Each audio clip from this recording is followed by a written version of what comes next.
Do you know that moment when you do something forbidden, and instead of feeling guilty, you feel excitement? That's exactly how it all started.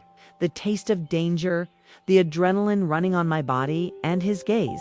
That indecent, hot, hungry look. I knew it was wrong. But instead of stopping, I went even deeper. I am Camila. And that's the story of how a simple seduction game came out of my control. My marriage to Henry was just a staging. He showed me like a trophy. But for a long time, I didn't touch me as a woman. I was bored, suffocated, until Daniel appeared. Young, strong, intense. Henry's younger nephew. The way he looked at me, God, he tried to disguise, but I saw. The desire was there, I felt on the skin. And he felt too. That night, I made a decision. Short dress, red lipstick, perfume at the right points, a look full of malice. I wanted to see how far he would hold on. It would just be an innocent game, just a test. But what started as a joke would soon become an obsession. The table was impeccable, full of refined dishes, expensive wines, low light, the type of dinner Henry liked where everyone talked about business, money, influence. But I was not interested in any of these conversations. My focus was another dot. Daniel was sitting across the table, controlled posture, trying to look disinterested. But I knew it was pretending. I crossed my legs slowly, letting the crack of the dress spread a little more. I took the glass of wine and drank in a way that left my mouth marked by lipstick. It was fast, but I saw it. His gaze came down, traveled my legs, and returned to the plate as if nothing had happened. I felt a shiver. Henry was by my side, oblivious to everything. But Daniel was there, reacting with every movement of mine. I decided to test how far he would. I touched the edge of the glass gently with my fingers, sliding slowly. I crossed my lips with the tip of my tongue, savoring the wine. When I raised my eyes, I found his. We do not divert. The tension was there, growing up, feeding on the forbidden. At that moment, I was sure. Daniel wanted me as much as I stare. I wanted him, and that was just the beginning. He tried to disguise. He pretended that nothing was happening. But I saw the light tremor on my fingers when it took the glass of wine. The game had started. The conversation on the table was still, but I didn't hear anything anymore. My eyes were in it, studying every reaction. Daniel avoided staring at me for a long time, but I could feel his gaze burning my skin. I took a break from the conversation and let my fingers slide slowly by the lap, as if distracted. An innocent gesture for anyone there except for him. It was subtle, but he swallowed dry. That tension grew. Every second became a silent challenge, so I decided to be bolder. I pretended that I let my napkin fall. When I bent down to catch him, my face was near his leg. I could feel my breath arrest in the chest. I went back to the normal position slowly, without haste. When I looked up, our eyes crossed. This time he did not deflect. To provoke even more, I ran my tongue lightly on my lips, savoring the wine. His jaw crashed. Henry was still oblivious to everything. And that made me even bolder. The game was getting dangerous, and I was loving it. My body was hot. The game was working. Daniel was trying to hold on, but I realized the signs. The way he breathed deeper. The way his fingers tightened the fork harder, as if he tried to control something inside him. I took a moment when Henry turned to talk to one of the guests and let my hand slide down the table, almost touching his dot. Almost the distance between our fingers was minimal. A small electric space loaded with tension. He noticed. It was still, so I made the final movement. I leaned my fingertip on his. A light touch fast, but it made your body react. He was tense. I looked at him as if nothing had happened, but I saw the glow in the eyes, the shiver rising by the arm. The game was going too far. Or maybe not enough. Henry kept not realizing anything, laughing with his friends, while on the other side of the table I lit a fire. Daniel lowered his head, took a deep breath, and squeezed his lips to increase the provocation. I took my cup and surrounded the wine slowly, letting the liquid slide in the cup as if it were an invitation. He saw, and at that moment, I knew he would not resist long. I finished my glass of wine and leaned lightly in the chair. The dinner was still. The laughs echoed through the hall, but my focus was still him. Daniel kept his posture, but his eyes were restless. He didn't know if he looked at the plate, the table, or me. It was then that Henry put his hand on my leg. an automatic gesture without affection, without attention, but enough to make Daniel react. He contracted his jaw and held the fork tightly. I felt a shiver of pleasure. Henry didn't suspect anything, but unintentionally he had put more wood on the fire to test even more. I slid my hand over his, pretending to affection. I tilted a little, brushing my lips near your ear. "You're so distracted today." He smiled, without taking his eyes off the conversation. But Daniel is not. He looked at me, firm, intense. That was the first time I saw something beyond desire. In him, I saw anger. He wanted to touch me, to have me, but could not. And the more impossible it was, the more he wanted. He squeezed his fingers around the cup, his eyes darkening. I felt your breath weigh, your rigid body of tension. The desire was there, burning, and at any moment he could explode. The night advanced. The dinner ended, the guests began to disperse around the house. Henry went to answer a phone call, leaving me free to act. I walked to the outside, where the night breeze refreshed the heat I felt. And as I expected, Daniel came after. He stopped near the door, hesitant, but I didn't give him time to think. I approached, reducing the space between us. "Do you always look at your uncle's wife like this?" I teased with a low voice. He closed his eyes for a second, taking a deep breath. "You're playing with me?" he said, tense. I smiled, smile full of malice. "I am." Before he could react, I ran my fingers around his neck, feeling my wrist fast. And then it happened. He suddenly pulled me, as if he was losing control. His mouth found mine urgently. Hungry? The kiss started as a challenge, but in seconds it became something deeper. His fingers tightened my waist, pulling me against him. My body gave way, delivered to the desire that had grown throughout the night. The heat between us was undeniable. I should stop, but I didn't stop. And at that moment, I knew it was no longer a game. It was a real danger. The kiss still burned on my lips. My body throbbed. My breath was accelerated. Daniel, too. But then the weight of reality fell on us. But he walked away first, taking a step back. He ran a hand through his hair nervously, as if he tried to recompose herself. "It shouldn't have happened," he murmured. But his voice had no firmness. I crossed my arms and leaned my head, watching. "So why happened?" He didn't answer. His eyes were dark, loaded with desire and doubt. He could feel the tension in the air, the conflict within it. I should say something, break the silence. But I preferred to wait. And then he advanced again. He squeezed my waist harder, gluing our bodies. "You're playing with fire," he whispered. My mouth inches from mine, my heart fired. "And you? Will you run away, or will you burn me?" The air between us was dense, loaded with a suffocating desire. My whole body screamed for him, and Daniel's eyes. I knew he felt the same. Our lips almost touched again as we heard steps approaching. We walked away quickly.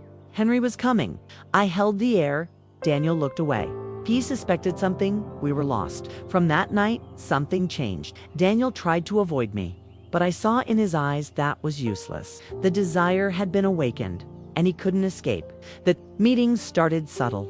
An exchange of glances in the hallway, a disguised touch as I passed me, the rapid breathing as we were too close. But soon that was not enough. At first opportunity, he pulled me into an isolated corner of the house. His hands pressed me against the wall, and his mouth found mine again, this time without hesitation. The heat exploded between us. "You have no idea what you're doing to me," he whispered, panting. I smiled, sliding my fingers at the back of his neck. "Yes, I have." The meetings became frequent. Look that said everything. A touch that promised more. Increasingly intense, more. Dangerous, we hid whenever we could. An empty corridor, a dark corner in the garden. A room closed for a few seconds. The danger made us lose reason. His hands became bolder. My resistance weaker, and I wanted more. But the more risky, the more impossible it was to hide. And I knew it was just a matter of time until we were discovered. I knew we were surpassing all the limits. But at that moment, I could no longer stop. Each secret meeting was more intense, more urgent. The risk of being discovered only increased desire. One night, while Henry was on a business trip, everything got out of control. Daniel appeared in my room. You didn't have to say anything. I was waiting for him.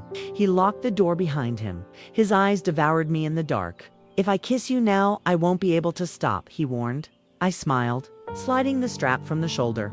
So don't stop, he caught me in his arms, his mouth taking mine with an intensity that made me lose my air.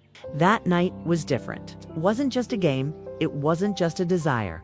There was something more, something dangerous. He whispered my name against my skin, his hot breath making me dizzy. I felt the warmth of your body, the way your hands ran my skin without hesitation. Nothing else existed beyond him. And deep down, I knew, if we continued like this, someone would be hurt. But it was too late to go back. After that night, everything changed. The meetings became more intense, more dangerous. Every stolen touch, every disguised look was all an invitation to the disaster. And deep down, I knew we wouldn't last much without being discovered. That afternoon, Henry arrived earlier from a trip. I was in the room, straightening my dress in the mirror, still feeling the warmth of Daniel's hands on my skin. That's when I heard steps behind me. I turned fast. It was him. Daniel was there inside my room, still wearing the same shirt from the night before. My heart fired. Henry was downstairs. I stood and found Daniel there. Everything would be over. I ran to him, pushing him toward the bathroom. "Don't make noise," I whispered. He pulled me by the wrist, pressing me against the wall. "This is going too far," he murmured against my ear, his hot body against mine. Henry climbed the stairs. I could almost hear my own heart hitting hard if he entered the room at that moment. There would be no excuses in the world that saved me. The silence was suffocating. And then the doorknob turned. My breath arrested in the throat. It was the end, or almost. The doorknob turned slowly. My whole body froze. Daniel was stuck inside the bathroom with no way out. If Henry came in, there would be no excuse. I couldn't escape. I tried to keep calm, adjusted my hair, and turned to the door. She opened. Henry came in, his eyes analyzing every corner of the room. "What are you doing?" he asked the casual tone, but his eyes attentive, swallowed dry. "Arrange for you." I smiled, approaching slowly.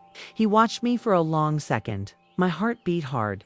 Then he approached, sliding his hand over my waist. "I missed you," he murmured against my neck. I wanted to retreat, but could not. I had to hold on so as not to look toward the bathroom. Henry sighed and looked around. "You left the door unlocked. It seems careless lately." My blood froze. Did he suspect? Every second, Daniel was still there, listening to everything, stuck between four walls. If Henry decided to open that door, it would be the end. And then he looked straight to the bathroom door. My breath stopped. Henry walked there, his hand approaching the doorknob. I couldn't let this happen. My throat dried up. If he opened that door, everything would be over. My body acted before my mind. I approached him and slid my hands down his chest, drawing his attention. "Do you really miss me?" My voice came out low, provocative. He stopped, turning his eyes off the bathroom to me. "What do you mean by that?" I squeezed my lips, pretending to hesitation. "Lately, you've been so far away, ... I thought you may have someone else." His expression changed. "Are you insinuating something?" It was risky, but I needed to get your attention from there. I slid my fingers through the collar of his shirt, trying to sound convincing.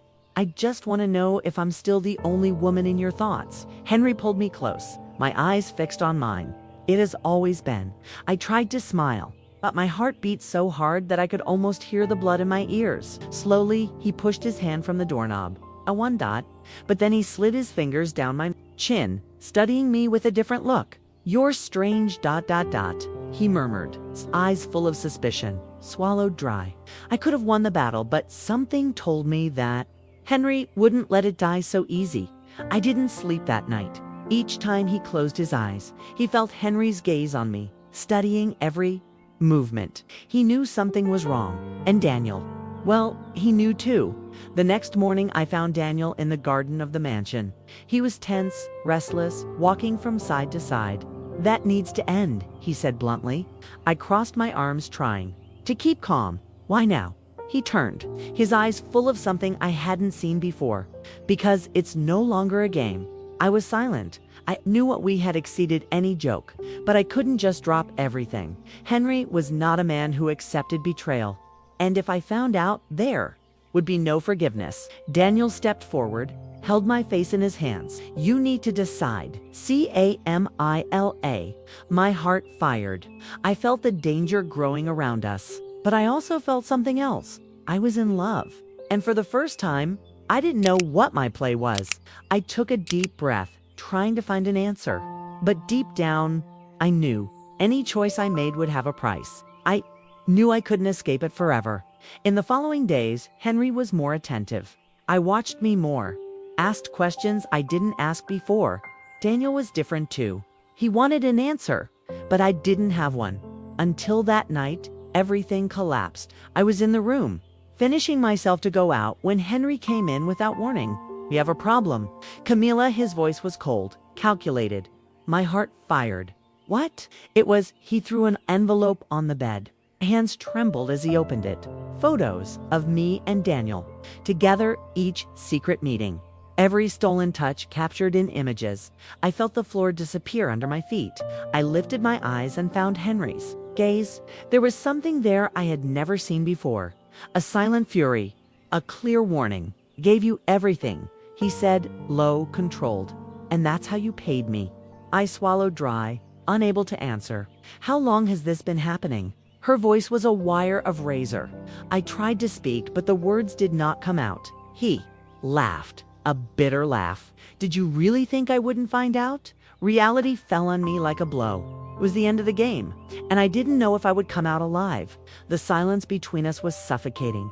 Enrique didn't shout. Nothing broke. He just looked at me, and that was worse, 'cause in that look, I saw everything. Anger, pain, revenge. "You embarrassed me." "Camila," my throat dried up. "I can explain." He laughed again. "Cold, explain." He played another picture on the bed. "What exactly do you want to explain?" My legs trembled. I wanted to run, but where? Henry took the cell phone and dialed a number. "Still with that?" he said short, before turning off. A cold shiver traveled my spine. I knew what that meant. I ran to the door, but he was faster. Henry held my arm hard, pulling me close. "You wanted to play Camila, but forgot the main rule of any game." He squeezed my face between his fingers, forcing me to face him. "Who moves fire always burns." I tried to speak, but he pushed me to bed. My body trembled. "What are you going to do?" I asked, the voice failing. He smiled. "It doesn't depend on me anymore." I never knew what happened next. I just remember the scream and the dark that came next. And now I want to know about you. How far can anyone go by desire? Do you think Camila deserved this destination? Comment down here and tell me what you would do in her place. And of course, if you liked this story, you already leave the like and subscribe to the channel for more content like this.